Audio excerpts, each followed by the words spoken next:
नमस्कार, सगरमाथा टेलिभिजनको प्रस्तुति एसटिभी च्याटमा यहाँलाई स्वागत छ। म सुनिल दाहाल। उपनिर्वाचन वैशाख 10 को उपनिर्वाचनको मौन अवधिमा छौं हामी। उपनिर्वाचन यो निर्वाचनले सत्ता गठबन्धनमा कुनै पनि असर पार्दैन र सत्ता गठबन्धनको फेरबदल हुने सम्भावना पनि छैन। तर ठूला राजनीतिक दलहरूले उपनिर्वाचनलाई प्रतिष्ठाको विषय बनाए। यतिसम्म देखियो कि तनहुका वासीले यतिसम्म प्रतिक्रिया दिए कि इतिहासमा यति धेरै निर्वाचन भयो तर दलका नेताहरू तनहु, चितवन र बारामा ओर्लिएको पहिलो पटक देख्यौं। किन यति धेरै यो निर्वाचन प्रतिष्ठाको विषय बनाइयो? किनकि यो निर्वाचनले सत्ताको कुनै पनि हिसाब किताब र जोड घटाउमा असर पार्ने छैन र यसले कुनै पनि प्रभाव र दबावमा राख्ने छैन। तर यो विषय नैतिकताको विषय बन्यो, प्रतिष्ठाको लडाईँको विषय बन्यो। किनकि प्रतिष्ठित अनुहारहरू बजारमा देखिए र मैदानमा उत्रिए। त्यसकारण सबै नै दलका शीर्ष नेताहरू अझ गठबन्धन त बल लगाएर नै मैदानमा आयो। यो विषय अहिले सबैको चासोको विषय बनेको छ।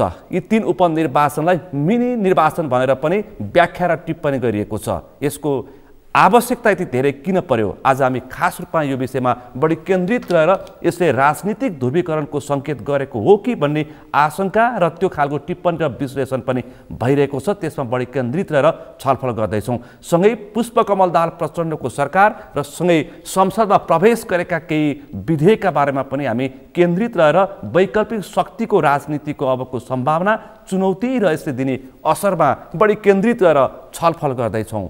आजको छलफलमा मसँग सहभागी हुनुहुन्छ राजनीतिक विश्लेषक मुमाराम खनाल। यहाँलाई स्वागत छ। धन्यवाद। आराम हुनुहुन्छ? ठीक छ। अब वैशाख 10 भोलि उपनिर्वाचन, हामी मौन अवधिमा छौँ। यो उपनिर्वाचन विशेष गरी सत्ता गठबन्धनका दलले चाहिँ अत्यन्तै ठुलो प्रतिष्ठाको विषय बनाए। अहिले मैले अलिकति भूमिका पनि बाँधेँ कि यो निर्वाचनले सत्ताको कुनै पनि हिसाब किताबमा केही पनि असर पार्ने छैन। 1-2वटा सिट तलमाथि मात्रै हुने हो। यस्तो खालको प्रतिष्ठाको लडाईँ अथवा प्रतिष्ठाको विषय किन बनाए? विशेष गरी सत्ता गठबन्धनले। म छलफल यहाँबाट प्रारम्भ गर्छु अनि अन्य विषय प्रसङ्ग जोड्नेछु। यसका प्रमुख दुईवटा कारण छन्। एउटा पहिलो कारण के हो भने कुनै पनि उपनिर्वाचन, हिजो जुन निर्वाचन हामीले सम्पन्न गर्यौँ मङ्सिरमा, त्यसदेखि जुन 5 महिनाको अवधि बित्यो, यो 5 महिनाको अवधिमा सरकार बन्ने र सरकार गिर्ने पनि भए, विश्वासको मत पनि 2 पटक लिनुपर्ने भयो। कैयौँ दलहरू सरकारमा सहभागी हुने र छोड्ने क्रम पनि चल्यो।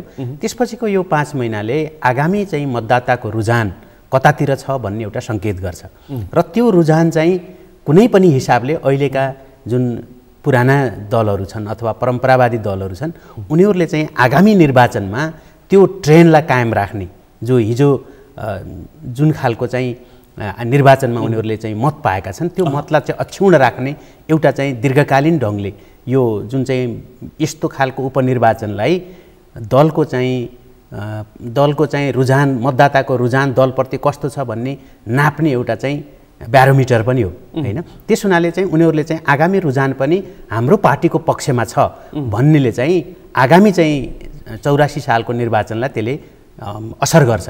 त्यसकारणले उनीहरू छन्। अर्को कुरा के हो भने जस्तै यो त 84 सालको निर्वाचनको एउटा कारण भयो। एउटा कारण प्रक्षेपणको कारण भयो। दोस्रो कारण पात्रको कारणले गर्दाखेरि दोस्रो कारण के हो भने बहुत चर्चित स्वाभाविक चाहिँ दुईटा निर्वाचन क्षेत्रमा, म पहिलो एउटा चाहिँ बाराको निर्वाचन क्षेत्रमा त्यति धेरै प्रतिष्ठाको लडाईँ त्यहाँ किन छैन भने त्यो निर्वाचन चाहिँ एक प्रकारले भन्ने हो भने त्यहाँ चाहिँ मधेसी जुन चाहिँ एउटा दल मधेस आन्दोलनको चाहिँ नेतृत्व गरेको थियो र अर्को दल चाहिँ त्यो नेतृत्वको विघटनसँगै हैन, त्यो चाहिँ मधेसी जनअधिकार फोरमको जति बेला चाहिँ त्यसले सङ्घीयताको मुद्दा उठाएर जसरी आन्दोलन गर्यो र थुप्रै चाहिँ मान्छेहरूको शहादत पनि भयो त्यसमा हैन, त्यो आन्दोलनपछि त्यो विघटित हुँदै हुँदै हुँदै हुँदै त्यो एउटा आफ्नो अस्तित्व जोगाउने सङ्घर्षमा छ र धेरै गुट उपगुटमा त्यो चाहिँ विभाजन भइसकेको छ र नयाँ चाहिँ जनमत पार्टी आएको छ त्यो पनि मधेसको त्यो मुद्दालाई चाहिँ नयाँ ढङ्गले उठाएको छ उसले हैन। फेरि त्यहाँको प्रतिष्ठाको विषय चाहिँ के छ भने डाक्टर सीके राउत र उपेन्द्र बीचको प्रतिष्ठाको विषय मैले त्यही भनेको उपेन्द्रको पनि भन्दिनँ म अझ सबै दल एक ठाउँ छन् हैन त्यो दल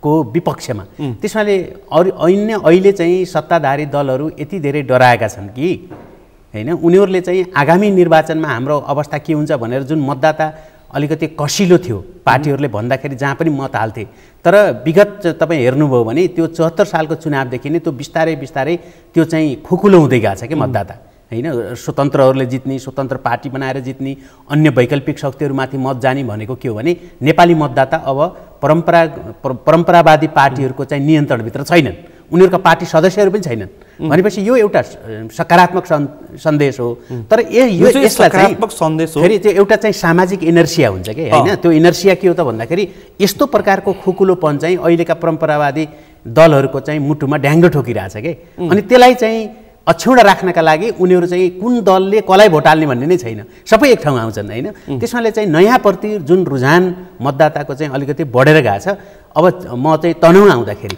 हैन अब हामी चाहिँ बाराको भन्दा तनहुँको चाहिँ पृथक कुरा के हो भन्नुहुन्छ भने अहिले चाहिँ तपाईले अघि पृष्ठभूमिमा भन्नुभयो कुनै पनि नेपाली कांग्रेस अथवा एमालेको कुनै पनि व्यक्तिले चुनाव जित्नु कुनै पनि अर्थ छैन हैन त्यसको अर्थ केही पनि लाग्दैन तर उनीहरूले चुनाव हार्नुको चाहिँ भयंकर दीर्घकालीन अर्थ राख्छ चुनाव अथवा हार्नुको उनीहरूले चुनाव हार्नु भनेको त्यसको चाहिँ मनोवैज्ञानिक एउटा जुन भाव छ हैन ती पार्टीहरूको विरुद्धमा चाहिँ जुन अहिले चाहिँ जस्तो खालको चाहिँ माहौल आएको छ र त्यहाँ पात्र पनि त्यस्तै जोडिएका छन् हैन तर त्यो पात्र त्यो पार्टी र अहिलेका चाहिँ स्थापित दलहरू आफूलाई भन्छन् यसमा चाहिँ उनीहरूले हार्नु भनेको अर्को चुनावसम्म चाहिँ एउटा ठुलो चाहिँ मनोवैज्ञानिक प्रेसर चाहिँ अहिलेका दलहरूलाई छ त्यसमाले त्यहाँ चाहिँ जसरी पनि स्वतन्त्र पार्टी र स्थापित पार्टीहरूको बीचको चाहिँ द्वन्द्व भनौँ न त्यो चाहिँ राष्ट्रिय एउटा प्रतिष्ठाको विषय चाहिँ स्थापित पार्टी बीचको प्रतिस्पर्धा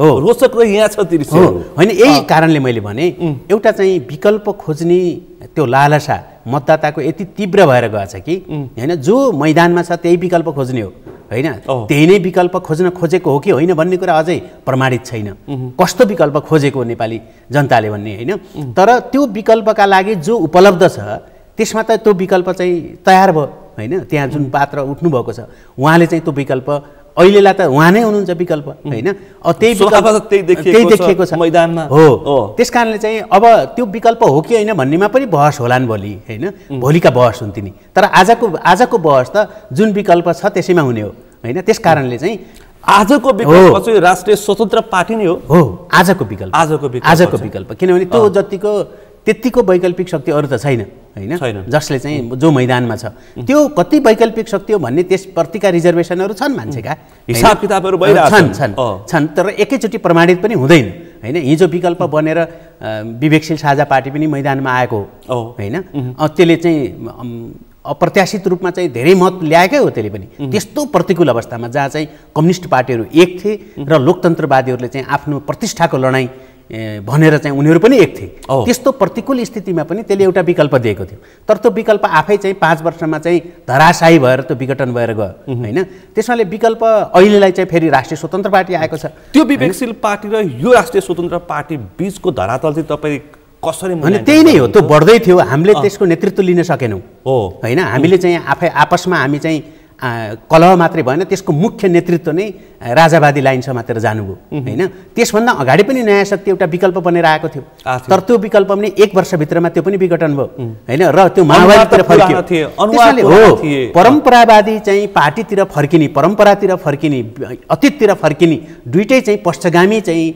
दृष्टिकोणहरू हुन् कि अहिले माओवादी त 62-63 सालमा पो अग्रगामी थियो त अहिले त पश्चगामी भइसक्यो त्यो हैन 62-63 मात्रै अग्रगमन थियो जबसम्म अग्रगामी थियो तबसम्म त सपोर्ट गरेकै थियो नि अनि राजावादी शक्तिलाई चाहिँ त्यो त झन् 46 साल भन्दा पनि पहिलाको शक्ति हो त्यसकारणले जो अग्रगामी दिशातिर जाने होइन कि पश्चगामी दिशातिर जाने मूल नेतृत्व भएपछि सहायक नेतृत्वहरू जानु स्वाभाविक हुन्छ तर मूल नेतृत्व नै हैन जसले चाहिँ सुशासनका मुद्दाहरू चाहिँ हल गर्छु भनेको थियो, जसले चाहिँ लोकतन्त्रलाई फराकिलो बनाउँछु भनेको थियो, right to recall, right to reject जस्ता चाहिँ मुद्दाहरूलाई डाइरेक्ट डेमोक्रेसीका कुरा गर्थ्यो, त्यस्तो पार्टी राजावादी र माओवादी भइदियो हेर्नुहोस् होइन, मुख्य नेतृत्व।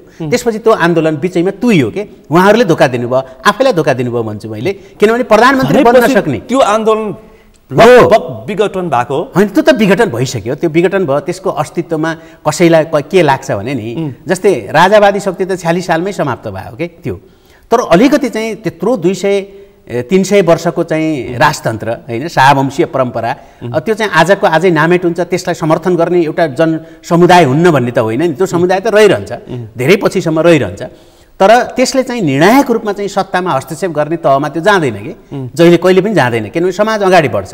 त्यो अगाडि बढेको कुरालाई लिन सकेको भए त आज चाहिँ सबभन्दा ठुलो पार्टी नयाँ शक्ति हुने थियो होइन, बाबुरामजी प्रधानमन्त्री फेरि हुनुहुन्थ्यो होइन, सबभन्दा ठुलो पार्टी अहिले रविन्द्रजीको हुन्थ्यो, उहाँ चाहिँ अविचलित ढङ्गले ती मुद्दाहरूमा रहिरहेको भए होइन, उहाँ प्रधानमन्त्री हुन सक्ने हैसियत हुन्थ्यो, किनकि त्यो राजमार्ग हो, त्यो हैसियत राख्नु। अहिले चाहिँ रविजीहरू स्वयं पनि उहाँहरू पनि यही पार्टीमा हुनुहुन्थ्यो, कैयौँ साथीहरू जो अहिले स्वतन्त्र पार्टीमा हुनुहुन्छ उहाँहरू यही पार्टीमा हुनुहुन्थ्यो।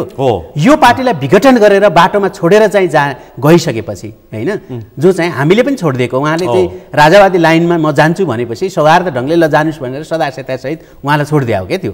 तर त्यो राजमार्ग जुन हामीले बोलेर, हामीले लेखेर, हामीले गरेर, गाउँ गाउँ घुमेर जुन हामीले एउटा स्कुलिङ तयार गरेका थियौँ, त्यो स्कुलको राजनीतिक पुँजी त कहीँ गएको थिएन, त्यो त ब्याङ्कमा डिपोजिट थियो हेर्नुहोस्, त्यो सहकारी जस्तो डुबेको छ भनेर उहाँहरूले भने पनि त मान्दिनँ म, त्यो लघुवित्त थिएन, त्यो चाहिँ एकदम ब्याङ्क थियो होइन। त्यसमा भएको सम्पूर्ण साथीहरू त्यसले अझै ठुलो राजमार्ग बनाइरहेको थियो। तपाईँको गाडी छैन भनेर राजमार्ग छैन भन्न मिल्छ? तपाईँको गाडी छैन त्यो अलग कुरा भयो कि, गाडी किने त राजमार्ग त छ त होइन, तपाईँको गाडी पनि चल्छ त्यहाँ।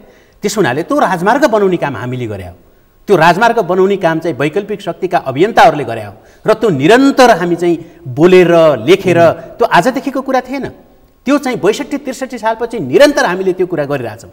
नयाँ शक्ति चाहिन्छ, नयाँ चाहिँ खालको चाहिँ एउटा शक्तिको चाहिँ आवश्यकता छ, वैकल्पिक शक्तिको आवश्यकता छ। परम्परावादी दलहरूले हुँदैन, हामी त 2-4 जना थियौँ नि, तर आज कत्रो शक्ति भइसक्यो। म त खुसी छु यसमा, किनकि त्यो हामीले नै खानुपर्छ, हामीले गरेपछि मैले नै गर्नुपर्छ, म बाहेक अरूले गर्नुहुन्न, त्यस्तो आग्रह राखेर यस्तोसम्म दृश्य देखेँ कि अस्ति 2-4 दिन अगाडि 3 उपनिर्वाचन तनहुँ, चितवन, बारा हो, केपी शर्मा ओलीको निवास बालकोटमा 3 सिट बाँड्ने हो, नेपाली कङ्ग्रेस, नेकपा एमाले र जसपा बीच 3 सिट बाँडेर लड्ने सम्मको छलफल भयो भने उल्टो हुन्छ भनेपछि कति कहाँ पुग्दैछन् ठुला दलहरू भन्ने अझ उहाँहरू मिलेको भएका छन्। त्यो उहाँहरू अझ मिलेको भए चितवनमा पनि, तनहुँमा पनि, बारामा पनि त्यो उहाँहरूको मत अझ घट्थ्यो।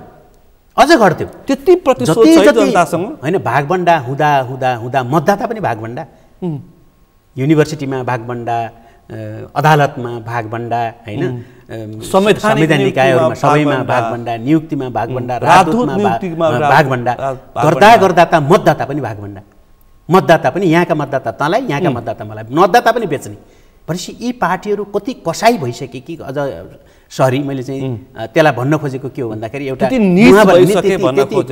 क्रूर भयो, मैले क्रूर भन्न खोजेको हो होइन।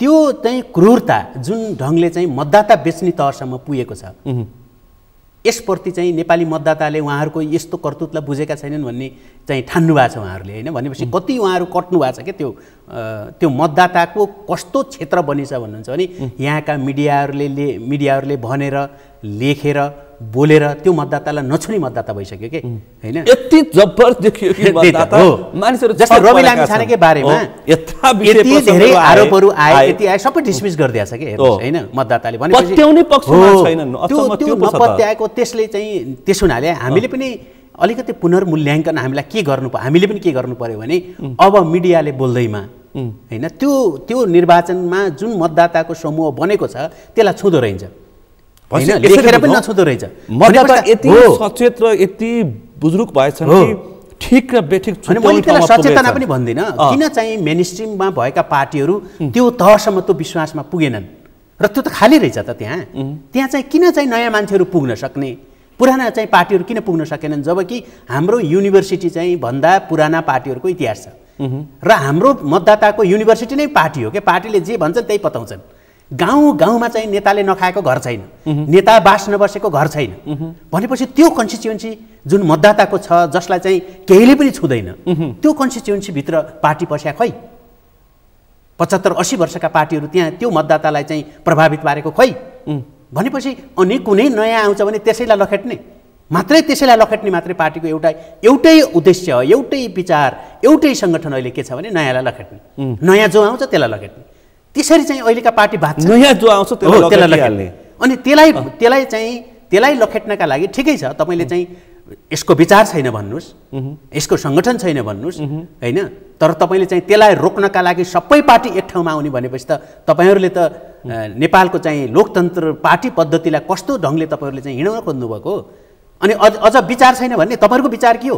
5वटा पार्टी एकै ठाउँ, 10वटा पार्टी एकै ठाउँ आएर सरकार भन्ने विचार कस्तो विचार हो? त्यसमाले त्यस्तो सरकार बन्दाखेरि त गठबन्धन भयो, चुनावमै गठबन्धन। मैले मतदाता बेच्ने भनेपछि त्यहाँभन्दा बढी चाहिँ के आरोप लाउने भन्नु न यो टेलिभिजनबाट है।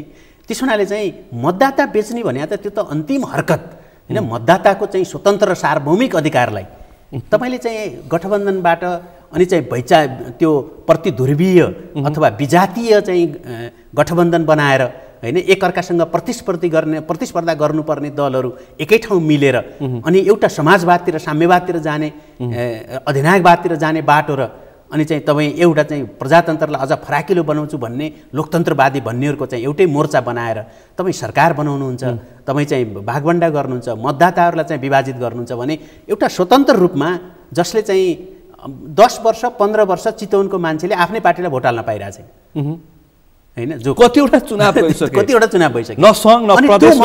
तपाईँले अहिले पनि पार्टीको व्हिपमान भनेर नेताहरू गएर भाषण गर्दा भोट घटाएको छ कि। म त तपाईँलाई विनम्रतापूर्वक भन्छु जति ठुला दलहरू त्यहाँ पुगेका छन् त्यति मत खस्के। मैले त लेखेको पनि थिएँ, तपाईँहरू चाहिँ यी बुढाहरूले अझै पनि के बुझेनन् भने तपाईँहरू गएर त्यहाँ भाषण गर्दा तपाईँहरूको झन् चाहिँ 1000 भोट गर्छ होइन। यस्तो स्थिति मतदातासम्म भइसकेको छ। तर उहाँहरूलाई के लाग्छ भने हामी शीर्ष नेताहरू जान बित्तिकै होइन भयङ्कर ठुलो चाहिँ आकर्षण छ हामीप्रति, भयङ्कर ठुलो चाहिँ जनताहरूको आस्था छ र ती मतदाताहरूले हामीले भन्न बित्तिकै भोट चाहिँ हामीतिर खनाउँछौँ। यस्तो भ्रमबाट उहाँहरू सबभन्दा पहिले गाउँ फर्किन नेतालाई जरुरी छ, किनभने उहाँहरू गाडीबाट ओर्लिनु भएको छैन, सहरबाट गाउँ जानु भएको छैन होइन। गाउँको मनोविज्ञान कस्तो बनिरहेछ। अस्ति चितवनको निर्वाचनमा सबै दलहरू चुनाव प्रचार प्रसारको लागि हेलिकप्टर लिएर पुगे, सामाजिक सञ्जालभरि हेलिकप्टर भाइरल भयो, मत माग्न हेलिकप्टर चढाउनु राम्रो बढ्यो होइन, विपक्षीको मत बढ्छ क्या त्यसरी। अब हामी चितवन आउँ, जस्तै हामीले चाहिँ तनहुँको हकमा के हो भन्दाखेरि तनहुँको निर्वाचन क्षेत्र 1मा चाहिँ अहिलेका चाहिँ परम्परावादी पार्टीहरू कुनै पनि हिसाबले आफ्नो वर्चस्वलाई चाहिँ कायम राख्ने र दीर्घकालीन अर्थमा, अहिले तात्कालिक अर्थमा एकजनाले जित्नु र हार्नुको अर्थ होइन र त्यहाँ चाहिँ यदि सोनी माग्लेजी नउठ्नु भएको भए दलहरूको रवैया नै फरक हुन्थ्यो होइन। किनकि जसले जिते पनि पुरानाले जिते ठिक छ, नयाँले जित्नु भएन, किनभने त्यसको सन्देश चाहिँ त्यो जुन हामीले भन्यो त्यो वैकल्पिक राजमार्ग तयार हुनका लागि अझ चौडा हुनका लागि त्यसले चाहिँ मद्दत गर्छ। भोलि अझ तनुमा त सोनी माग्लेले जित्नु भएन हो, त्यस्तो सम्मको अवस्था देखियो। अब चाहिँ चितवनमा हेर्ने भने चितवनको फेरि अर्को हो, त्यो निर्वाचनले के अर्थ दिन्छ भने रवि लामिछानेले जित्नुभयो भने चाहिँ त्यसले स्वाभाविक अर्थ लाग्छ, किनभने पहिला पनि जित्नुभएको अहिले पनि जित्नुभयो होइन। तर उहाँ हार्नुभयो भने त्यो निर्वाचनले बल्ल दीर्घकालीन अर्थ राख्ने हो होइन। त्यस कारणले पनि त्यहाँ चाहिँ राजनीतिक दलहरूले त्यहाँ चाहिँ पहिला चाहिँ जितेको उम्मेदवारले हारोस् भन्ने होइन, त्यो प्रतिष्ठाको कुरा छ त्यहाँ। जसले जिते पनि हो रवि लामिछाने हो। यहाँ चाहिँ तनहुँ 1मा चाहिँ के हो त भन्दाखेरि परम्परावादी दलले जसरी पनि चाहिँ त्यहाँ चाहिँ जित्नुपर्छ भन्ने होइन। त्यसमाले रविजी त्यहाँ चाहिँ के हुने, रविजी पहिलो नम्बरमा आउनुहुन्छ जहाँ चाहिँ उहाँको हार वा जितले चाहिँ धेरै ठुलो अर्थ राख्छ होइन। जितले जितले बरु ठुलो अर्थ राख्दैन, हारले चाहिँ न त्यसले चाहिँ त्यो स्वाभाविक निर्वाचन हुन्छ कि रविजीले जित्नुभयो भने स्वाभाविक निर्वाचन हुन्छ, उहाँले हार्नुभयो भने अनि अस्वाभाविक हुन्छ होइन। अब यता चाहिँ के हो भने परम्परावादी दलहरूले चाहिँ जिते भने चाहिँ त्यो चाहिँ एकदम स्वाभाविक हुन्छ, हारे भने धेरै अस्वाभाविक हुन्छ होइन।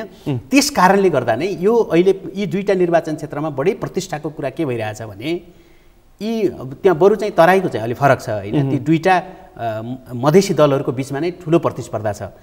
हैन त्यो प्रतिस्पर्धा अलि फरक 12 को त सिधै भन्नु पर्दाखेरि उपेन्द्र र डाक्टर सीके राउतको नै सिधा प्रतिस्पर्धा छ त्यो मधेसका आन्दोलन त्यो जनमत चाहिँ नयाँ पार्टी भयो हैन त्यो पनि वैकल्पिक शक्ति नै हो वैकल्पिक शक्ति नै हो मधेसको अर्थमा मधेसको वैकल्पिक त्यही नै भइरहेछ हैन त्यही नै भइरहेछ किनकि तिनै मुद्दा नै हुन् जुन मुद्दा चाहिँ पहिला मधेसी जनअधिकार फोरमले उठाएको थियो त्यो मुद्दाप्रति तिमीहरू चाहिँ इमानदार भएनौ भन्ने हो जस्तै माओवादीले जुन मुद्दाहरू उठाएको थियो पहिला हैन त्यो मुद्दामा माओवादी नै छैन अहिले हैन दौरा सुरुवालसम्म कि माओवादीले उपनिर्वाचनमा एउटा पात्र समेत प्रतिस्पर्धामा उतार्ने हैसियत राखेको माओवादी आफै चाहिँ दौरा सुरुवाल र संस्कृतिमा जुन आएको छ हैन यसको यात्राको त्यो संकेत चाहिँ बडो जबरजस्त चाहिँ राजनीतिक संकेत हो के त्यो राजनीतिक मात्रै हैन त्यो सामाजिक र सांस्कृतिक संकेत पनि हो माओवादी अहिले कहाँबाट उसले आफ्नो श्रेष्ठता आर्जन गर्न खोजेको छ भन्ने हैन त्यो स्खलन हो कि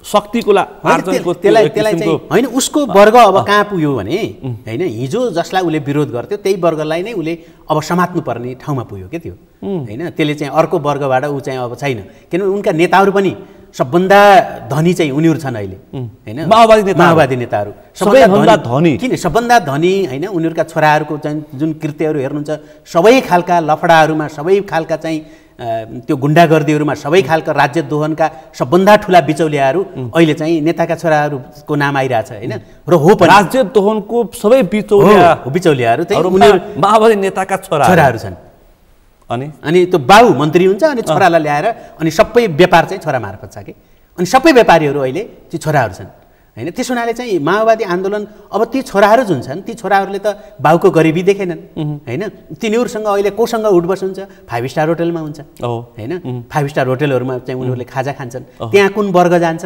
दौरा सुरुवाल लाउने वर्ग जान्छ हैन त्यस हुनाले चाहिँ त्यो दौरा सुरुवाललाई मैले चाहिँ घृणा गरे होइन मैले त्यसमा खुसी नै छु नेपालको चाहिँ पोशाकलाई किन चाहिँ घृणा राष्ट्रिय पोशाकमा तर माओवादीले हिजो के भन्थ्यो हैन के भन्थ्यो भन्दाखेरि त्यो वर्गसँग उसको चाहिँ सम्पूर्ण रूपले उठबस भइसकेपछि हैन ऊ छोरीहरू राणाहरूको छोराहरूलाई दिन थाले हैन शाहहरूको छोराहरूलाई दिन थाले छोराछोरीहरूलाई ठकुरी भनेको श्रेष्ठ जाति हो भन्ने माओवादीलाई छ अहिले हैन अनि चाहिँ त्यो श्रेष्ठ जातिसँग जोडिन पाएकोमा गर्व गर्छन् हैन काठमाडौँमा घर बनाउन पाएकोमा गर्व गर्छन् हैन जसको केही थिएन भन्दाखेरि यो गर्व गर्नुको पछाडि चाहिँ ठुलो चाहिँ त्यो वैचारिक स्खलनबाट माओवादी कहाँ आएको छ त भन्दा माओवादीसँग लड्नै जरुरी छैन हैन त्यो वर्ग माओवादीसँग प्रतिस्पर्धा गर्न कुनै आवश्यकता छैन हो त्यसमाले आफै सकिरहेको किनभने राजनीतिक अधिकारको एउटा चाहिँ सेटलमेन्ट पछि हामीले चाहिँ 72 सालमा हाम्रा चाहिँ राजनीतिक मुद्दाहरू जे जति छन् त्यसलाई चाहिँ हामी अब संवैधानिक ढङ्गले लडौँ र अब चाहिँ हामीले हाम्रो द्वन्द्व एउटा चाहिँ संविधानको दस्तावेज मार्फत चाहिँ हामीले बिसौँ भनेर एउटा चाहिँ सापेक्षिक रूपमा चाहिँ राजनीतिक स्थिरताको कुरा गरेर अब सुशासन समृद्धि विकासतिर जाउँ भन्ने कुरामा त सबै पार्टीहरू एकै ठाउँ आएका हुन् हैन मधेसका केही रिजर्भेसनहरू थिए बरु हैन त्यो संविधानमा मधेसका बाहेक अरूका रिजर्भेसन खासै थिएनन् हैन सीमाङ्कनका कुराहरू नामाङ्कनका कुराहरू त पछि हामीले सेटलमेन्ट गरौँला हैन सीमाङ्कनका केही कुराहरू थिए जो मधेसले उठाइरहेको थियो र नामाङ्कनका कुरामा मधेसको पनि केही थिएन आफ्नो आफ्नो प्रदेशले गर्ने भनेको थियो त्यो एउटा सेटलमेन्ट हो त्यो पोलिटिकल सेटलमेन्ट पछि किन राजनीतिक दलहरू त्यति बेलासम्म त नयाँ दलहरू त थिएनन् अलिकति अब त्यहाँ आउनुभन्दा अगाडि यो वैकल्पिक शक्तिको अहिलेको खास चासोको विषय अब विशेष गरी मुलुकको मूल राजनीति रवि लामिछाने केन्द्रित बनेको छ त्यो भन्दाखेरि फरक पर्दैन त्यो चाहिँ के त्यो विकल्पको कुरा हुँदा अहिले सबभन्दा बलियो शक्तिको रूपमा हुन त माओवादी यो कति स्थिर हुन्छ भन्ने मान्छेमा एक किसिमको चाहिँ आशंका छ फेरि हैन त्यो त स्वाभाविक हो हेर्नुस् किन स्वाभाविक के लाग्छ मेरो प्रश्न यहाँ नयाँ शक्तिहरू अब यस बारेमा संसारमा धेरै खालका रिसर्चहरू पनि छन् हैन त्यसलाई एउटा पपुलिजम पनि भनेर नामाकरण भइराखेको छ त्यो केही हदसम्म हो पनि हैन तर पपुलिजम सधैँभरि खराबै हुन्छ भन्ने होइन पपुलिजम चाहिँ लोकप्रियता सधैँभरि खराब हुन्छ भन्ने होइन तर त्यो लोकप्रियता कहाँबाट दबिनु पर्यो भने लोकप्रियता माथि सबभन्दा माथि लोकप्रियता भयो भने त त्यसले काम गर्दैन युरोपमा चाहिँ एउटा चाहिँ किताबै लेखेका छन् अक्सफोर्डले चाहिँ 2021 मा त्यो प्रकाशित गरेका थियो न्यू पार्टी च्यालेन्ज भन्ने न्यू पार्टी च्यालेन्ज नयाँ पार्टीका चाहिँ चुनौती के हुन् भने नयाँ अर्को नयाँ झन् नयाँ भएर आउने समस्या त्यो न्यू पार्टी च्यालेन्जमा चाहिँ टिम हफन र एकजना चाहिँ के क्रुज भन्ने चाहिँ दुईजना छन् हैन डिएन क्रुज भन्ने, ती दुईजनाले चाहिँ त्यो लेखे। एउटा बर्मिंघम युनिभर्सिटीको हुन्, एकजना अमेरिकन राइटर हुन्। त्यो अक्सफोर्डले छाप्यो। त्यसले चाहिँ खास गरेर मध्य युरोपका पार्टीहरूको त्यसले विश्लेषण गरेको छ। तर एसियन पार्टीहरूकोमा पनि त्यो कुरा लागू हुन्छ होइन। कतिपय नयाँ पार्टीहरू के हुँदो रहेछ भने त्यहाँ त प्रधानमन्त्री समेत भए। अहिलेको युक्रेनकै प्रधानमन्त्रीलाई पनि त्यसरी नै लिइन्छ। यद्यपि त्यसको इतिहास अलिकति फरक छ होइन। उनी त पनि लोकप्रियताको शिखरबाट आएका हुन्। उनी पनि त्यसरी नै आएका। हाँस्य कलाकार। तर अब त्यहाँ कम्युनिस्टहरू हाम्रोमा जस्तै कम्युनिस्ट पार्टीहरू अथवा लेफ्ट पार्टीहरू, हाम्रो जस्तै कम्युनिस्ट पार्टीहरू त्यहाँ चाहिँ रसियनको 1990 पछि चाहिँ धेरै विघटनको प्रक्रिया सुरु भयो र त्यो विघटनले चाहिँ त्यहाँका कम्युनिस्ट पार्टीहरू पनि लिबरल भए भनौँ न होइन। युरोपमा पहिले लिबरल भए, वेस्टमा वेस्टर्न युरोपतिर के अरे इस्ट युरोपतिर, पूर्वी युरोपमा चाहिँ पहिले नै धेरै पार्टीहरू चाहिँ युरो कम्युनिजम भन्छ नि। त्यही भएर युरो कम्युनिजम भनेको त्यो चाहिँ त्यो तानाशाही कम्युनिजम, अधिनायकवादी होइन कि निर्वाचनबाट जाने कम्युनिजम होइन। त्यो युरो कम्युनिजमलाई पछि चाहिँ धेरै माओवादी लेनिनवादी कम्युनिस्टहरूले धेरै विरोध गरे, स्टालिनवादीले अझ। तर पछि चाहिँ पश्चिम युरोपमा त्यस्तो थिएन। पश्चिम युरोपमा चाहिँ अझै पनि लेनिनवादी पार्टीहरू चाहिँ बलिया थिए। तर 90 को दशकसम्म आउँदाखेरि ती पार्टीहरू आफूलाई एकदमै लिबरल बनाए। लिबरल बनाए पनि उनीहरूको चाहिँ संरचना चाहिँ अलिकति धेरै नै अधिनायकवादी नै छ। अहिले पुटिनकै पार्टी पनि भनौँ न होइन। त्यस्ता खालका थुप्रै त्यो हङ्गरीमा, बुल्गारियामा, डेनमार्कमा होइन थुप्रै खालका चाहिँ पार्टीहरू चाहिँ त्यो पुटिन त कम्युनिस्ट सिद्ध्याएर आएका युगोस्लाभिया भयो सबैतिर। पुटिन त कम्युनिस्ट सिद्ध्याएर आएका होइनन् त होइन। कम्युनिस्ट त्यो भन्नु भन्छ नि, अर्थाउँछ नि मान्छेले होइन। कम्युनिस्ट भन्नाले त्यो कट्टरतावादी कम्युनिस्ट चाहिँ पेरेस्ट्रोइका र ग्लासनोस्ट पछि नै रहेन। अझ चाहिँ पहिले जाने हो भने ख्रुश्चेभको कालदेखि नै त्यहाँ चाहिँ चिनिया कम्युनिस्ट मोडलको विपक्षमा भनौँ न त्यो ठुलो चाहिँ संसारभरि नै स्कुलिङ बनाएको हो त्यो। र त्यही धेरै जसो चाहिँ माओइस्ट चाहिँ कम्युनिस्टहरूले ख्रुश्चेभलाई चाहिँ गद्दार भन्ने अथवा चाहिँ संशोधनवादी भन्ने होइन चलन चल्या हो। त्यो 1960 को दशकबाट त्यो सुरु भयो खास स्टालिनको मृत्युपछि होइन। तर चाहिँ हामीले चाहिँ निरन्तर चाहिँ यहाँ 90 सम्म आउँदाखेरि के देख्यौँ भने ती पार्टीहरूले आफूलाई चाहिँ लेफ्ट चाहिँ एजेन्डामा केन्द्रित गरेर लिबरल बनाए भनौँ न। लिबरल बनाए पनि तर त्यसको संरचनालाई चाहिँ लिबरल बनाएन। पार्टीभित्रको जुन चाहिँ कम्युनिजम थियो त्यो अन्तरपार्टी चाहिँ लोकतन्त्रलाई भनौँ न होइन। उनीहरूले भन्दाखेरि त्यो पार्टीभित्र जुन जनवादी हुन्छ त्यसलाई जनवादी केन्द्रीयता भन्थे नि। त्यो जनवादी केन्द्रीयतै भनेर चाहिँ थोरै कम्युनिस्ट पार्टीहरूले भन्न थाले। तर चाहिँ पार्टीभित्रको आन्तरिक लोकतन्त्रमा चाहिँ जाल झेल षड्यन्त्र अर्को गुटलाई सक्याउने त्यो चाहिँ अहिले पनि छ। त्यस्ता पार्टीहरूमा अहिले पनि त्यो कायमै छ कि पार्टीभित्र चाहिँ सहज प्रक्रियाले लोकतान्त्रिक प्रक्रियाले नेतृत्वमा ल्याउने चलन चाहिँ त्यहाँ पनि छैन। भन्नाले मैले भन्न खोजेको के हो भने हाम्रो देशका कम्युनिस्टहरू जुन छन् होइन त्यसलाई चाहिँ हामीले एउटै लहरोमा चाहिँ ल्याउने हो भने 1990 पछि हाम्रा पार्टीहरू चाहिँ कम्युनिस्ट पार्टी र काङ्ग्रेस पार्टीको बिचमा चाहिँ खासै ठुलो अन्तर देखिन छोड्यो। तर उनीहरूको संरचनाभित्र एजेन्डामा चाहिँ छोड्यो होइन। एजेन्डा चाहिँ उनीहरूका चाहिँ एजेन्डाहरू केही पनि छैनन् त्यस्ता। तर उनीहरूको संरचना चाहिँ कम्युनिस्ट पार्टीको जस्तै रह्यो। त्यसमाले यो डिलेमा एजेन्डा चाहिँ कम्युनिस्ट पार्टी होइन कि संरचना चाहिँ कम्युनिस्ट पार्टी जस्तो देखियो। एजेन्डा जसको जस्तो भयो नि हुने पावरमा जानका लागि। किनभने पार्टीका पदहरू त पछि सरकारका पदमा विनिमय हुन्छन्। पार्टीमा किन झगडा गर्छन् पदमा जान, महासचिव हुन, सचिव हुन, अरू केन्द्रीय समितिमा जान, पोलिट ब्युरोमा जान, थाई कमिटीमा भने ती सबै विनिमय कहाँ हुन्छन् भन्दा सरकार बन्दाखेरि हुन्छ। सत्ताको राजनीतिमा सत्तामा चाहिँ अन्तिम ठुलो नेताले ठुलो पाउँछ होइन। त्यो नारायण काजी कहिले पनि त्यो माओवादीलाई प्रयोग मात्रै गरे। तर उनले चाहिँ कहिले पनि त्यो मन्त्रीमा आफ्ना 2 जना 4 जना आफै होइन त्यो बार्गेनिङ त उनको कहिले पनि टुट्दैन। भन्दाखेरि त्यसका लागि चाहिँ पार्टीमा चाहिँ पदमा रहनु पर्यो। सेकेन्ड नेता म हो भन्नु पर्यो, थर्ड नेता म हो भन्नु पर्यो। जसले गर्दा थर्ड मन्त्री हुन्छ क्या त्यसले गर्दा होइन। सेकेन्ड पार्टीको नेताको हैसियतले राष्ट्रको भाग बन्नमा त्यो हैसियत प्राप्त गर्छ। अनि त्यो व्यापारमा उनीहरूले चाहिँ पार्टीका पदहरूलाई चाहिँ सौदाबाजी गर्ने चाहिँ सरकारका पदमा किन सौदाबाजी गर्ने भन्दा राज्य दोहनमा। अनि त्यहाँबाट दुन पाइयो होइन। त्यहाँ भ्रष्टाचार गर्न पाइयो। अनि त्यसपछि कसलाई लाने त नजिक भन्दाखेरि आफ्ना छोराछोरीलाई गर्दाखेरि त्यो वैकल्पिक शक्ति जुन तपाईँले भन्नुभयो त्यो विकल्प एकचोटि चाहिँ मधेसी पनि शक्ति पनि विकल्प बन्यो, एकचोटि माओवादी पनि विकल्प बन्यो, एकपटक चाहिँ काङ्ग्रेस पनि विकल्प बन्यो होइन। र सरकारमा गयो एमाले पनि विकल्प बन्यो भन्दाखेरि सधैँभरि चाहिँ त्यो विकल्प रहिरहन्न कि। अहिलेका वैकल्पिक भन्नेहरू पनि भोलि चाहिँ एकदमै पुराना हुन्छन् र अर्को विकल्पलाई रोक्छन्। त्यो हुनाले मैले यो न्यू पार्टी च्यालेन्जको कुरा कहाँनिर जोड्न खोजेको भने यस्ता नयाँ पार्टीहरूका लागि चुनौती के हुँदो रहेछ भने नयाँ शक्तिको लागि चुनौती चाहिँ रविन्द्र मिश्रको चाहिँ साझा पार्टी भयो पहिला होइन। त्यो आइसकेपछि त्यसलाई विघटन गरिदियो अनि विवेकशील साझालाई विघटन गरेर फेरि रविजीको आएछ अर्को निर्वाचनसम्म रविजीको पार्टीलाई विघटन गर्ने पनि आउन सक्छ के समस्या त्यो रहेछ हैन त्यहाँ त प्रधानमन्त्री भएका पुरै सत्ता लिएका पार्टीहरूको पनि त्यहाँ विवेचना छ त्यो किताबमा त्यसैले नयाँले चाहिँ अर्को पपुलर कुरा गरिदियो भने रविको भन्दा पनि पपुलर कुरा गरिदिने आउन सक्दैन भन्ने त भएन मैदान त खाली रहेछ हैन अरूले चाहिँ के ठान्छ भने अब उनी भन्दा पनि पपुलर मान्छे त होला यो देशमा कोही त्यस्तो मान्छे आयो भने फेरि अर्को आउने सुनिदैछ प्रयास हुँदैछ कहीँ कतै अब त्यस्तो भयो भने अर्को वैकल्पिक शक्तिको पनि कतै प्रयास आउन भन्ने त कुरै भएन जबकि राजनीति यति सजिलो भयो हिजो जस्तो राजनीतिमा चाहिँ लाएपछि कुटाई खाने जेल जानुपर्ने के जानुपर्ने त छैन अहिले सुशासनको राजनीति गर्ने हो भने त अहिले त सबैलाई सजिलो पनि छ हैन अहिले चाहिँ प्रमाणित पनि गर्नु पर्दैन तपाईले चाहिँ राजनीतिमा लाग्न तपाई योग्य हो कि होइन भन्नु सञ्जाललाई प्रयोग गरे हुन्छ हैन त्यसैले चाहिँ सजिलो भयो त्यो सजिलो हुनु राम्रो कुरा पनि हो सधैँभरि चाहिँ अप्ठ्यारो बाटो मात्रै हिँड्नु पर्छ भन्ने के छ र हैन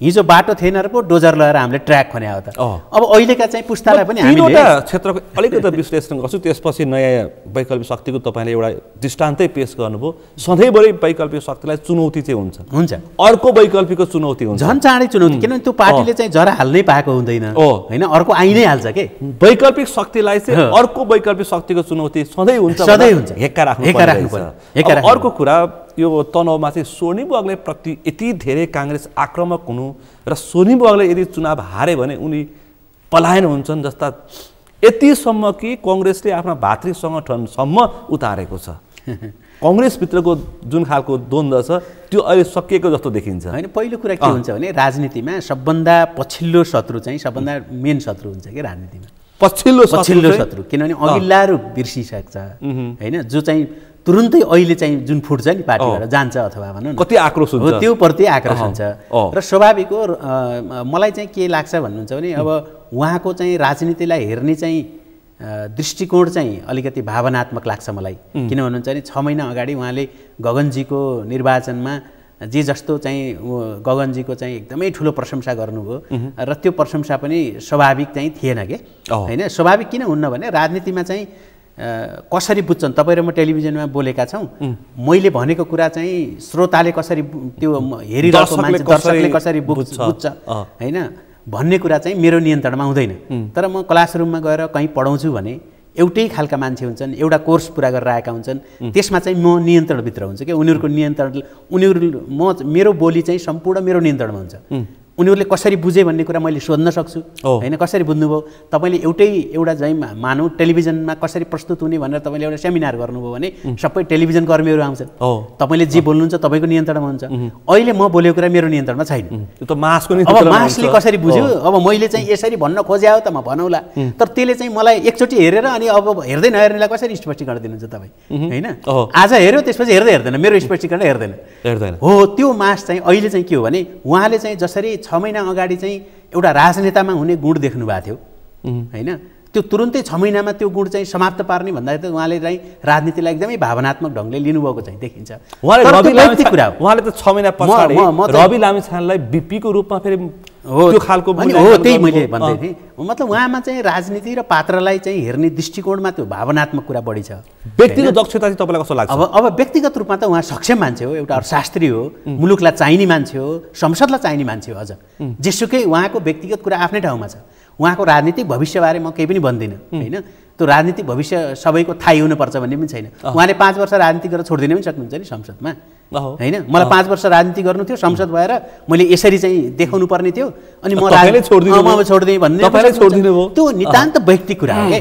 तर वैयक्तिक ढंगले अब चाहिँ कांग्रेसले चाहिँ किन त्यो प्रतिष्ठाको विषय बनाएको छ भने कांग्रेसको उहाँ चाहिँ ठुलो नेता पनि होइन हैन कांग्रेसको एक ढंगले अब सदस्य हुनुहुन्थ्यो होला के हुनुहुन्थ्यो जे हुनुहुन्थ्यो पार्टीमा मलाई त्यो थाहा छैन तर कांग्रेसले उहाँलाई अवसर नदिएको पनि होइन दिएको हैन एउटा प्लानिङ कमिसनमा चाहिँ उहाँलाई चाहिँ नेतृत्व गर्न पठाएकै हो हैन तर अब जहाँसम्म टिकट दिने कुरा हो कांग्रेसमा उहाँहरूले कांग्रेस जस्तो पार्टीमा उहाँहरूले लड्नु पर्ने कहाँ थियो भने तपाईले चाहिँ प्राइमेरी इलेक्सन गर्नुस् पार्टीभित्र कसलाई टिकट दिने र नदिने जब चाहिँ सबै तजबिज चाहिँ तपाईँ चाहिँ पार्टीको नेतृत्वलाई सुम्पिनुहुन्छ त्यसपछि चाहिँ कयौं वर्षसम्म त्यहाँ त चाहिँ 50 वर्ष टिकट नपाएका 60 वर्ष टिकट नपाएका मान्छेहरू पनि हुन्छन् हैन त्यो टिकट खोसेर मलाई दे भन्ने आग्रह पार्टीभित्र गर्न पाइँदैन के त्यो जति विज्ञ भए पनि तपाईँ पार्टीभित्र विज्ञताले काम गर्दैन होइन। पार्टीभित्र नलेज डिफिसियट छ पार्टीभित्र अहिले सबभन्दा धेरै कम्युनिस्टहरूमा छ होइन। त्यसलाई चाहिँ कम्पन्सेट गर्ने चाहिँ पार्टीको विधि के हो भनेर बहस गर्नु पर्यो। उहाँहरूले त प्राइमेरी इलेक्सन गर्नु पर्यो, डाइरेक्ट इलेक्टेड गर्नु पर्यो भन्नेतिर पार्टीलाई सच्याउनेतिर बढी जानुपर्छ। मलाई टिकट त्यही प्रक्रियाले, उहाँलाई पनि जुन प्रक्रियाले टिकट दिने हो त्यही प्रक्रियाले गोविन्दजीले पनि पाउने हो होइन। भनेपछि त्यो प्रक्रियासँग भन्दा पनि त्यो प्रक्रियासँग लडेको मैले देखिनँ कि थुप्रै मान्छेहरूले भन्छन् होइन नेताले मलाई टिकट दिएन भने। उहाँलाई टिकट दिनु र अर्कालाई टिकट दिनुमा त जब प्रक्रिया त्यही छ भने त कसरी फरक हुन्छ र त्यो? अघिल्लो पटक टिकट पाएका गोविन्द पोखरेलले यसपटक पाएनन् फेरि होइन हो। त्यसो हुनाले मैले भन्न खोजेको के हो भने त्यो प्रक्रिया र पद्धतिसँग लड्ने उहाँहरूसँग देखिएन कि अहिले पनि पार्टीभित्रको पद्धतिसँग प्रक्रिया हो। उहाँहरू अझ व्यावसायिक सङ्गठनहरूको खारेजी खै त कहिले पनि मैले उहाँहरूको चाहिँ कुरा सुन्दैन कहिले पनि। हेर्नुहोस् होइन अर्कोले टिकट पायो भने अनि मैले किन पाएँ त्यसले किन पायो भन्नेबाट चाहिँ जो बहस छ नि त्यो बहसले उहाँहरूलाई कहीँ पनि लान्न र त्यो भावनात्मक बहसले चाहिँ के हो भने पार्टी छोड्नुपर्ने हुन्छ कि जसलाई पनि होइन। जस्तै कम्युनिस्ट पार्टीमा चाहिँ त्यो मैले बुझ्छु त्यो, जस्तै म पनि कम्युनिस्ट पार्टी छोडेको, म पनि नेतृत्वमा थिएँ होइन। मैले चाहिँ जमानामै त्यो छोडेकै 20 वर्ष भइसक्यो होइन। अब त्यो 20 वर्ष अगाडि मैले किन छोडेको भन्नुहुन्छ भने त्यहाँ चाहिँ लडाइँ लड्ने ठाउँ नै थिएन कि। सास फेर्ने ठाउँ नै नहुने ठाउँ र सास फेर्न हुने ठाउँमा त फरक हुन्छ। त्यही भएर एकचोटि मार्क्सले बडो राम्रो कुरा गरेका छन् कि जहाँ चाहिँ अलिकति पनि डेमोक्रेसीका लागि ठाउँ हुन्छ त्यहाँ चाहिँ कम्युनिस्ट पार्टी आउँदै आउँदैन अरे कि। निरङ्कुश तन्त्रमा चाहिँ कम्युनिस्ट पार्टी आए, जहाँ डाइरेक्ट राजतन्त्रबाट चाहिँ कम्युनिस्ट पार्टीहरू आछन्। तपाईँ अन्त हेर्नुभयो भने जहाँ चाहिँ अलिकति डेमोक्रेटिक प्रोसेस छ, किन इन्डियाको तेलङ्गाना विद्रोहपछि किन कम्युनिस्टहरू कमजोर हुँदै हुँदै हुँदै हुँदै सकिए त होइन। 1970सम्म आउँदाखेरि त सबै कम्युनिस्ट चाहिँ संसदीय चाहिँ निर्वाचनमा लड्ने भयो, जबकि त्यही विरोध गर्दै उनीहरू चाहिँ 1948 पछि त्यो निर्वाचनमा चाहिँ 1948मा चाहिँ कम्युनिस्टहरू लडेको भए भारतको कम्युनिस्ट पार्टी चाहिँ धेरै ठुलो यो अहिले भाजपा भन्ने नै उन्नति होला जस्तो लाग्छ। अहिले त भारतको कम्युनिस्ट पार्टी रक्षात्मक अवस्थामा छ हो। अब त्यो किन हो भन्नुहुन्छ भने 70 सम्म त उनीहरूले फेरि लडाइँ लड्ने भने होइन। 70 पछि चाहिँ सबै कम्युनिस्टहरू आए, चुनावमा आए, चुनावमा आउँदा सानो पार्टी भइसकेको थियो, त्यसबाट पनि फुटेर फेरि चाहिँ चारु मजुमदारहरूले चाहिँ फेरि सशस्त्र सङ्घर्ष भने होइन। भन्दाखेरि त त्यो सशस्त्र सङ्घर्षको चाहिँ त्यो एउटा चाहिँ त्यो धारा भनौँ न, त्यो एकमानावादी धारा, त्यो बहुलवादी धारा होइन। समाजको त्यो एकमानावादी धारा त अहिले पनि भारतमा चाहिँ लडिरहेका छन्, तर यति कमजोर भइसके होइन। नेपालमा पनि त्यही समातेर आएको र सबै चाहिँ फेरि बहुलवादी धारातिर गए यिनीहरू। भन्दाखेरि त कम्युनिस्टहरूको चाहिँ सङ्गठनिक संरचनाभित्र लड्ने ठाउँ छैन कङ्ग्रेस। तर कङ्ग्रेस जस्तो पार्टीमा छ लडिरहेका छन् त होइन, त्यहीँ बसेर लडिरहेछन्। त्यसैले मैले चाहिँ भन्न खोजेको कि पार्टीमा बस्नु नबस्नु त मान्छेको नितान्त अब उहाँलाई त्यो धैर्यता पनि चाहियो नि होइन। म 5 वर्ष 10 वर्ष अलि यङ छु, यही बेलामा म कन्ट्रिब्युट गर्छु र म निस्किन्छु भन्ने मान्छेलाई त त्यो पार्टीमा कति कुर्ने होइन। त्यो ठिकै पनि हो होइन, एक किसिमले ठिकै हो, ठिकै राजनीति गर्छु हो, ठिकै हो, मलाई त ठिकै लाग्छ। किन भन्नुहुन्छ जहाँ अवसर हुन्छ त्यहाँ जान पाऊँ। त्यो पार्टी भने त टुल्स हो नि, पार्टी टुल्स त तपाईँ पोखरा जानु पर्यो भने तपाईँ जहाजबाट पनि जान सक्नुहुन्छ, तपाईँको टाइम अनुसार बाई रोड पनि जान सक्नुहुन्छ, साइकलमा पनि हिँडिरहेका छन्। त्यो त तपाईँको समय र तपाईँ पुग्ने लक्ष्य कति राख्नु भएको छ होइन। 3 दिनमा पनि पुग्यो हुने भए साइकलमा गए पनि भयो, 5 दिनमा पुग्यो हुने भए पैदल गए पनि भयो होइन। म त आधा घन्टामा पुगेर फर्किएको राजनीतिमा चाहिँ कांग्रेसलाई मात्रै प्रतिष्ठाको विषय बन्यो। विशेष गरी दुई महामन्त्री विश्वप्रकाश र गगन थापालाई अर्को प्रतिष्ठाको विषय बनिरहेछ फेरि हैन। उहाँलाई त आक्रोश आउनु स्वाभाविक हो, किनभने स्वर्णिमजी सबभन्दा नजिक त्यही हुनुहुन्थ्यो हैन। अब हाम्रो समूहलाई धोका दिएर गयो भन्ने त पर्छ नि त। त्यसैले उहाँहरूको चाहिँ उहाँहरूको आन्तरिक कुरा हो यो हैन। त्यसले चाहिँ कुनै मतदातालाई अरूलाई असर गर्ने कुरा भएन।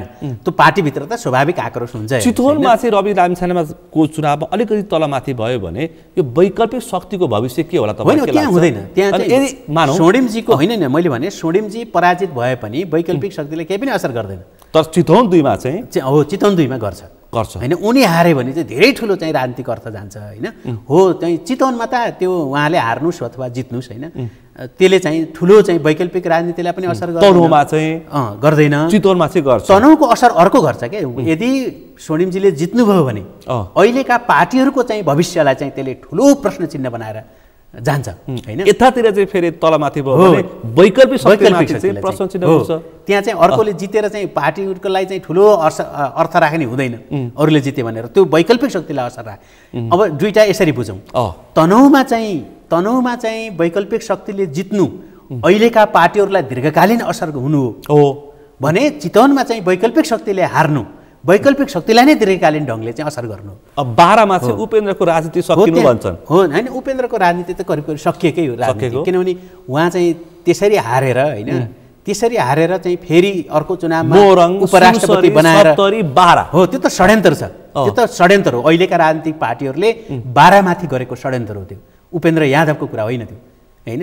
उपेन्द्र यादवले त हार्नै पर्ने नै हो हैन, हार्नै पर्ने नै हो। किन भन्नुहुन्छ भने उहाँले चाहिँ जसरी चाहिँ जुन प्रपञ्चबाट उपराष्ट्रपतिसम्म बनाउने प्रपञ्च नै हामीले उपराष्ट्रपति जुन पाएछौँ उपेन्द्रको महत्त्वाकांक्षाले हैन, उपेन्द्रलाई चाहिँ चुनावमा जिताउनु पर्ने कारणले हामीले उपराष्ट्रपति झेल्नुपर्ने हो, हाम्रो उपनिर्वाचन गर्नुपर्ने हो हैन। त्यस हुनाले त्यो त लादिएको, हामीलाई लादिएको बिना त्यो त्यहाँ जति निर्वाचन आयोगले खर्च हुन्छ त्यो त उपेन्द्रको पार्टीबाट भराउनु पर्ने हो खास आज त्यो उपनिर्वाचन हुन त अहिले यसो घटनाक्रम हुँदाखेरि तत्त व्यक्तिको कारणले उपनिर्वाचन भएको छ, यिनीहरूबाट भराउनु पर्छ भनेर एक थरीले बोलिरहेको हो। त्यो हो नै त्यो, किन भन्नुहुन्छ माओवादीको हिसाब किताब गरेर अलिकति प्रचण्ड चाहिँ यति आक्रामक देखिए कि यो निर्वाचनमा उनको पार्टीबाट कोही पनि प्रतिस्पर्धी छैन, तर उनलाई बढी चुनाव लागिरहेछ, किन होला?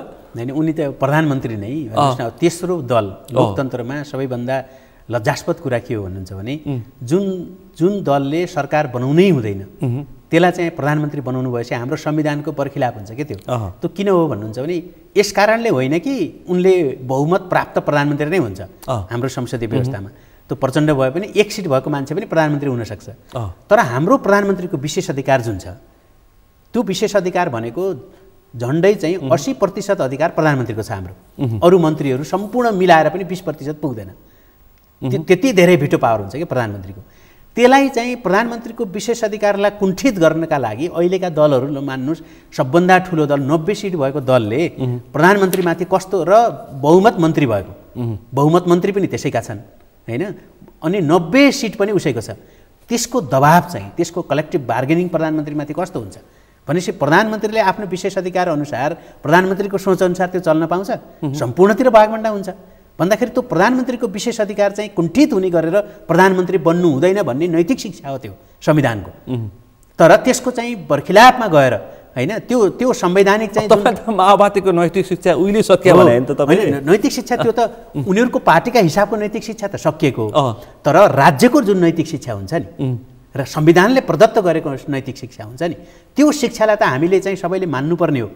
अझ सबभन्दा ठुलो दलले त त्यसलाई चाहिँ फलो गर्नुपर्ने हो। हामी चाहिँ त्यति सानो दलको प्रधानमन्त्री बनाएर चाहिँ जान सक्दैनौँ भन्नुपर्ने हो। तर यहाँ त ती ठुला दलहरूको लुछाचुडीमा प्रचण्डलाई कसले प्रधानमन्त्री बनाउने भन्ने प्रतिस्पर्धा पो छ भन्दाखेरि यो स्खलनका पछाडि वैकल्पिक शक्तिको राजमार्ग किन फराकिलो हुँदै गएको? यसको असर प्रचण्डलाई कि देउवा ओलीलाई?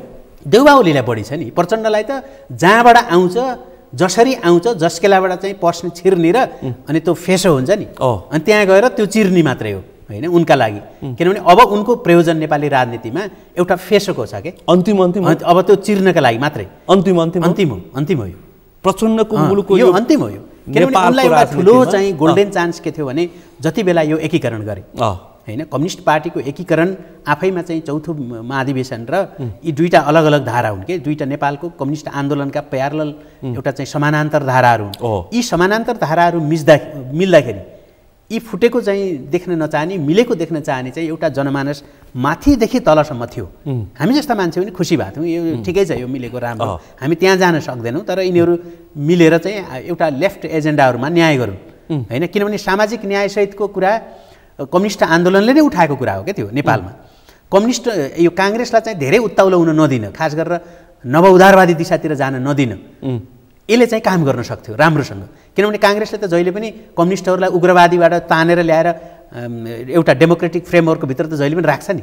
काङ्ग्रेसले त आफ्नो धर्म निभाएको छ, काङ्ग्रेसबाट परिवर्तन नखोज्नुहोस् अरू, यसले चाहे राजावादी अधिनायकवादी निरङ्कुश तन्त्र होस् चाहे कम्युनिस्टको अधिनायकवादी तन्त्र होस्, यी दुईटै तन्त्रलाई चाहिँ दुईटा खुट्टा समातेर यसले चाहिँ डेमोक्रेटिक प्रोसेसभित्र ल्याउँछ। हेर्नुहोस् नेचरै त्यही हो। त्यहाँसम्म काङ्ग्रेस ठिक छ, त्यहाँसम्म काङ्ग्रेस स्तुत्य छ। हेर्नुहोस् काङ्ग्रेसको इतिहास पनि गर्विलो छ, त्यो गर्नलाई काङ्ग्रेसहरूले जहिले पनि गर्छन्। त्यो अर्को चाहिँ एउटा चाहिँ कम्युनिस्ट पार्टी त्यस्तै गरेर आओस् त्यसलाई पनि ठेगान ल्याएर यो डेमोक्रेटिक प्रोसेसभित्र हाल्छ काङ्ग्रेस। काङ्ग्रेसको धर्म त्यति हो।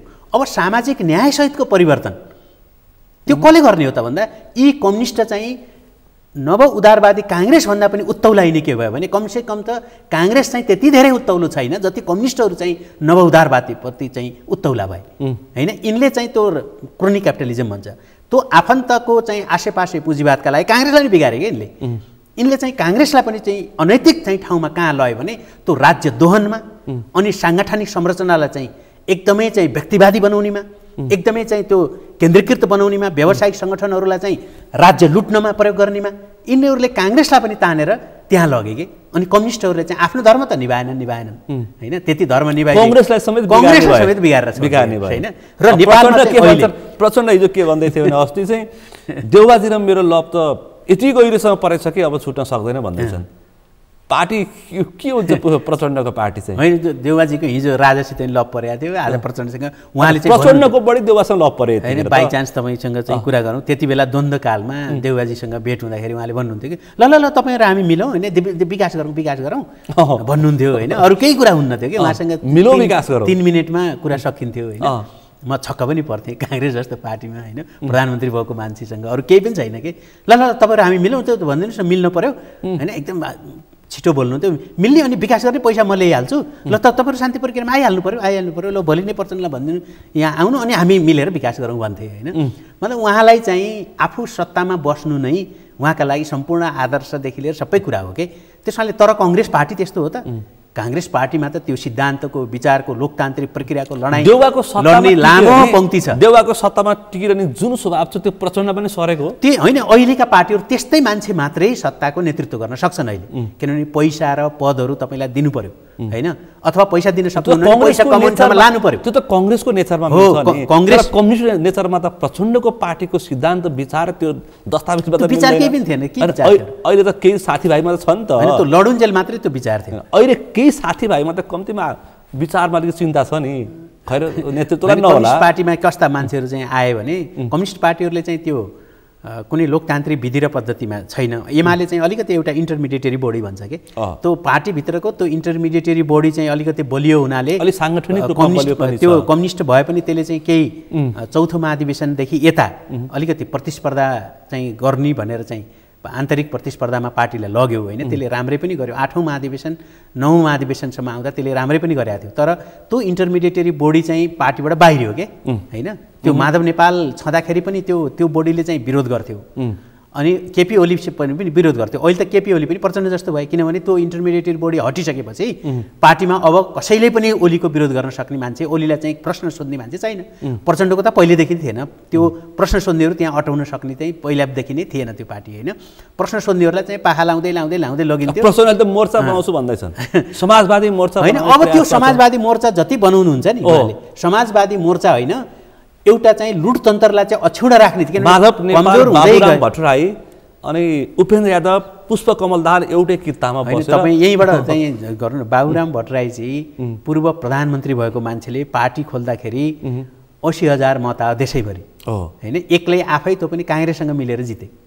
माधव नेपालको पार्टी त्यही पनि यत्रो 5वटा पार्टी 6वटा पार्टीहरूसँग मिल्दा 10वटा सिट ल्याउन चाहिँ सफल भए राष्ट्रिय पार्टी बनेन पनि उहाँहरूले चाहिँ मोर्चा बनाएर प्रचण्डको पार्टी आफै नामेटुने दिशातिर छ।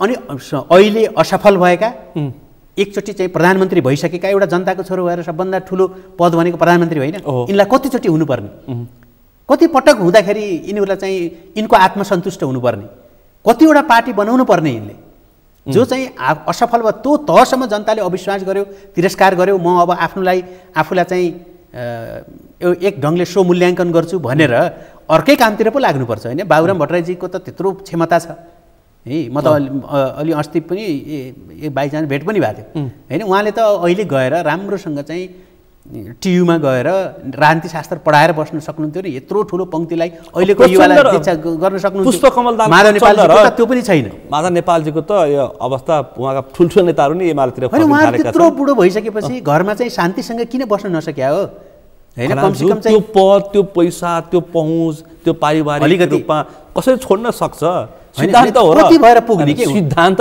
उहाँहरूलाई कति अहिलेका उहाँहरूका छोराछोरीहरू आफै सक्षम छन्। हिजो म एकजनाको म स्टाटस हेर्दै थिएँ सामाजिक सञ्जालमा पुष्पकमल दाहाल प्रचण्डले धमाधम विभिन्न खालको सल्लाहकार नियुक्ति गर्न थालेछन्।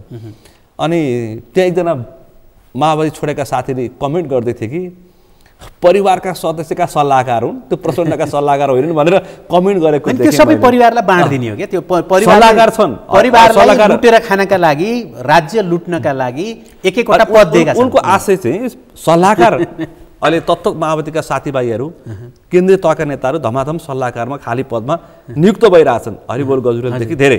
तर उनीहरूको काम चाहिँ प्रचण्डलाई सल्लाह दिने कि परिवारका सदस्यको भन्दा उनीहरू माथि जान सक्दैन। त्यो सल्लाहकार भनेको त्यो सीमा उनीहरूले सल्लाहकार राख्ने भनेको राजनीतिक पार्टीमा सल्लाहकार राख्ने भनेको तपाईँ यस्तो परम्परावादी चाहिँ सोच हो कि त्यसलाई चाहिँ एउटा पद दिने हैन। त्यही चाहिँ हरिबोलजीको बारेमा त म सत्य भन्दिनँ, किनभने उहाँ एउटा लिडर हो पहिलेदेखि नै, र उहाँ चाहिँ स्वच्छ लिडर पनि हो। कहिले पनि उहाँ चाहिँ यस्तो खालको उहाँहरू आफै नै उहाँको पारिवारिक पृष्ठभूमि जसको बलियो छ नि, नेपाली राजनीतिमा उनीहरू अपेक्षाकृत इमान्दार छन् कि, र उनीहरूलाई त्यो भ्रष्टाचार गर्नु पर्दैन। उहाँ आफै एउटा चाहिँ ठुलो विरासतबाट आएको होइन। उहाँहरूलाई चाहिँ एउटा राजनीतिमा लागेर खानदानी वर्गबाट आएका मान्छेहरू चाहिँ अलि फरक छन्, राजनीतिक छन् होइन। जो सबभन्दा गरिब परिवारबाट आएका छन् ती धेरै भ्रष्ट छन् के माओवादीमा होइन, सबै पार्टीमा त्यही छ। विशेष गरी माओवादी त्यही वर्गबाट आए। चित्रबहादुर केसी तपाईँ कुर्सीमा भन्दै थिए कि माओवादीले यत्रो मुख बाह्र बसेका छन्। हो, सबभन्दा बढी भ्रष्ट होइन। मैले पनि देख्छु होइन, हाम्रै गाउँतिरका भाइहरू धेरै चाहिँ भाइहरू देखिन्छ होइन। उहाँहरूको चाहिँ मैले चाहिँ हैसियत कस्तो थियो, उहाँहरूको क्षमता के थियो भन्ने कुरा बहादुर रामाजीको छोराको 1 करोडको भुटानी शरणार्थीको केसमा चेक देखियो। त्यो सबै चाहिँ जेल हाल्नुपर्ने हुन् होइन। अनि अब केही मान्छेहरू चाहिँ जो निरीह छन् ती चाहिँ जेल पर्छन् होइन। अब यिनीहरूको चाहिँ सबैको खोज्ने भने सबैका चाहिँ भ्रष्ट भएका सबैका छन् के। तर अब यिनीहरू चाहिँ राजनीतिले त सबैलाई लुकाइदिया छ। राजनीति कोही पनि पर्दैन, राजनीतिक नेता कोही पनि पर्दैन।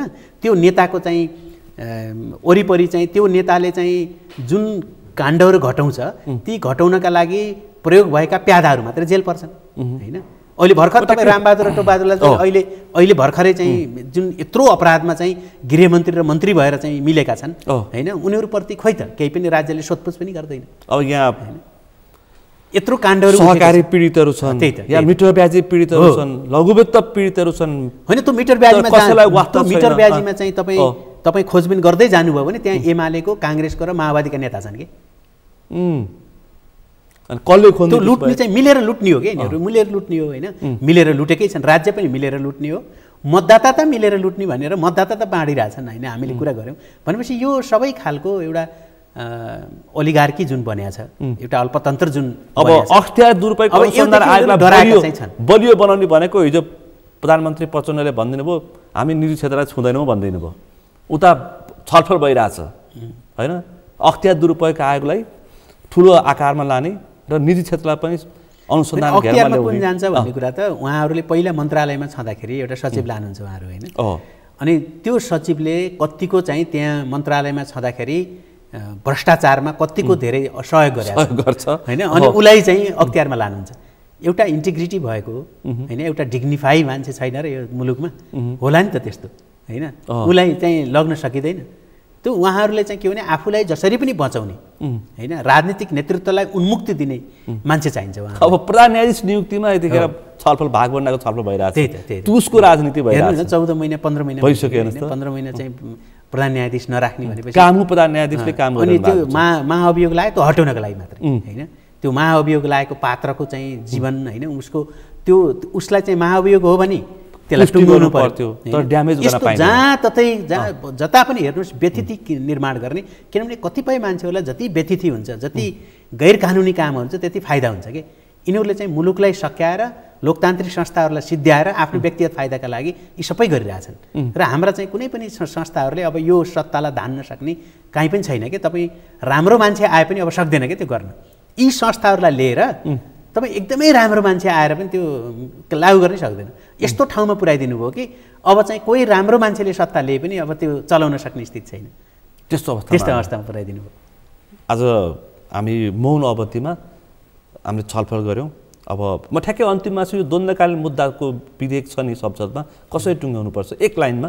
धेरैको उत्पीडकहरूलाई खास गरेर अहिले उत्पीडकलाई चाहिँ नजरअन्दाज गरेर उत्पीडकहरू एक ठाउँमा छन् कि, खास गरेर नेपाली सेना अथवा चाहिँ सुरक्षा निकाय र अनि अहिलेको चाहिँ राजनीतिक नेतृत्व एक ठाउँमा।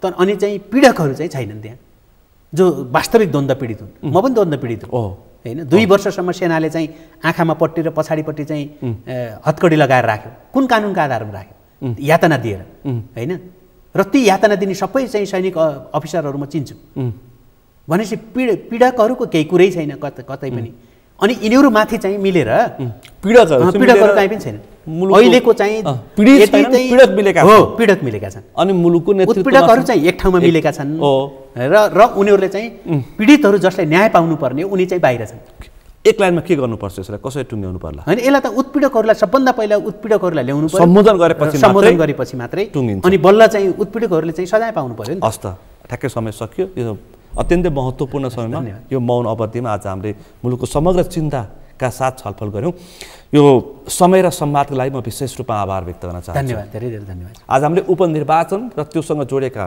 विविध विषय वैकल्पिक शक्ति र 3 निर्वाचनमा देखिएको रोचक प्रतिस्पर्धामा र समग्र मुलुकको राजनीतिमा बढी केन्द्रित रहेर छलफल गऱ्यौँ आजको छलफलमा मसँग सहभागी हुनुहुन्थ्यो राजनीतिक विश्लेषक मुमाराम खनाल आजको विषय प्रसङ्ग यति नै भोलि अर्को विषय प्रसङ्गका साथ एसटिभी च्याट्यौनी वाचा गर्दै म सुनिल दाहाल पनि बिदा चाहन्छु सगरमाथा टेलिभिजन हेर्दै गर्नुहोला नमस्कार